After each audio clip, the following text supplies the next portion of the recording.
मैं देख रहा हूँ कि तुम इसके मालिक ना रह सकोगे।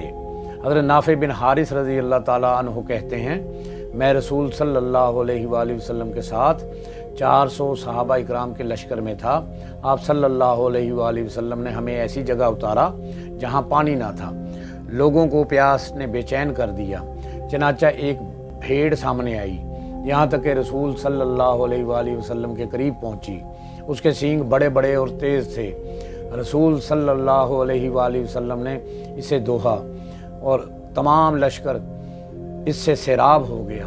फिर फरमाया, ए नाफ़े, इसके मालिक बन जाओ, मगर मैं देख रहा हूँ कि तुम इसके मालिक ना रह सकोगे।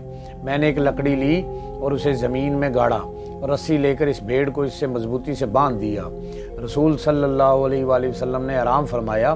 तमाम लोग सो गए और मैं भी सो गया।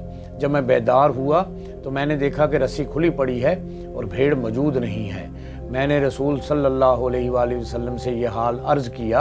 आप सल्लल्लाहु अलैहि वसल्लम ने फरमाया, क्या मैंने तुमसे ना कहा था कि तुम इसके मालिक ना रह सकोगे, क्योंकि जिसने इसे भेजा था वही उसे ले गया है।